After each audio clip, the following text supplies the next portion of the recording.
They hate him so much that if President Trump came out in favor of breathing to live, they would hold their breath.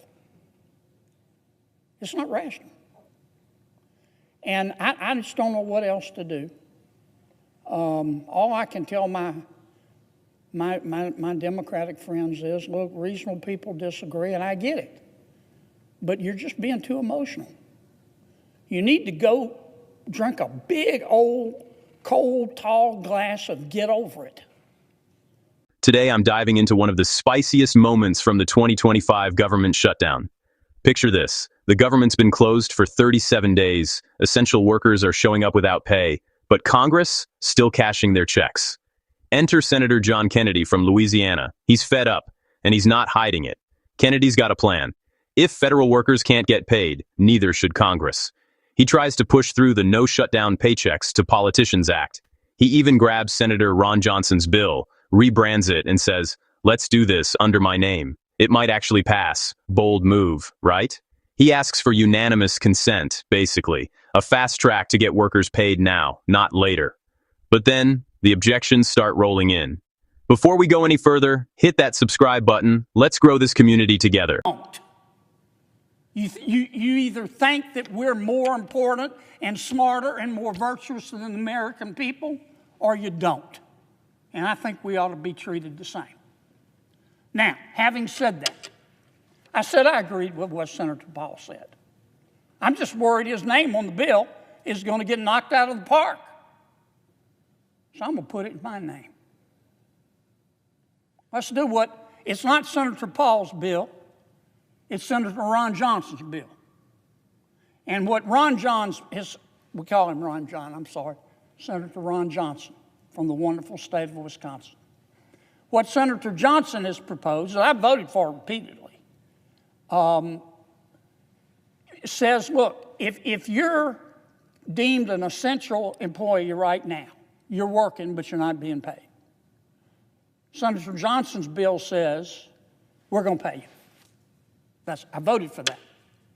It also says if you're furloughed, if you're deemed to be non-essential, then you're not working, but you will get paid once we come out of this shutdown.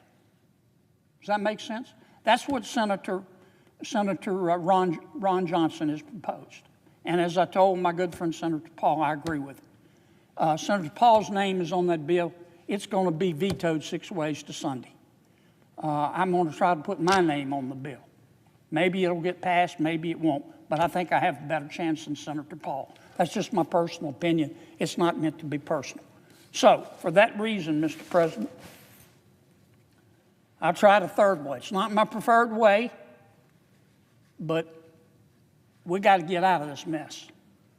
I ask unanimous consent that the Senate proceed to the immediate consideration of calendar number 191 S302, which, as I've indicated, Mr. President, I think we've got a chance to pass the House with it, and I really don't think President Trump will veto it if I explain to him it's Senator Ron Johnson's bill.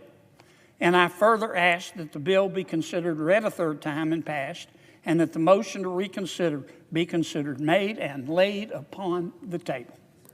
Is there an objection? Mr. President. Chair recognizes the senator from Washington. Thank you, Mr. President. Reserving the right to object, let me just say this. We should make sure that every federal worker gets the paycheck that they are owed.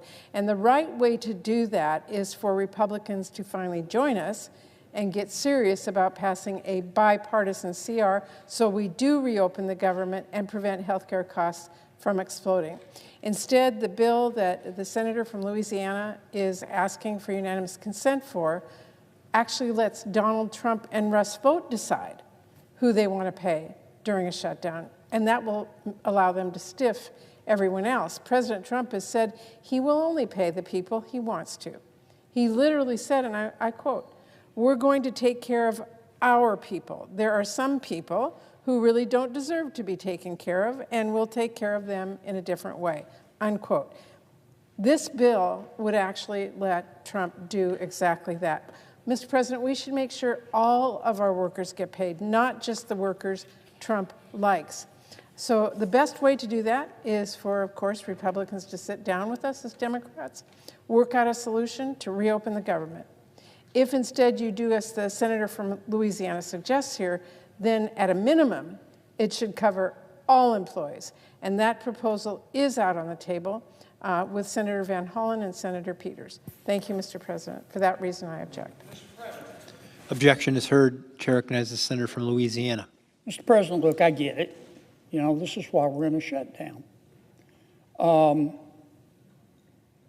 I just proposed a bill, it was my third choice, but it was better than nothing, to say everybody gets paid. And my good friend from Washington State objected. I don't know what else to do. I voted 14 times to open up government. I can't change the election. President Trump was duly elected President of the United States. He was, in a free election. And the American people spoke. And some of my colleagues are upset about that. In fact, they hate the president so much, they've shut down government. They hate him so much that if President Trump came out in favor of breathing to live, they would hold their breath. It's not rational. And I just don't know what else to do. All I can tell my Democratic friends is, look, reasonable people disagree, and I get it. But you're just being too emotional. You need to go drink a big, old, cold, tall glass of get over it and realize that President Trump is the President of the United States. Don't shut government down because of it. Mr. President, you've been really patient. And even though the parliamentarian tried to get you to dodge my questions, you answered them straight up, and I really appreciate it. With that, I yield. No, I suggest the absence of a quorum. Clerk will call the roll. This wasn't just about paychecks or policy. It was about principle, personality, and pure frustration boiling over. Want more fast, real talk on moments like this? Hit subscribe, turn on notifications, and I'll see you next time.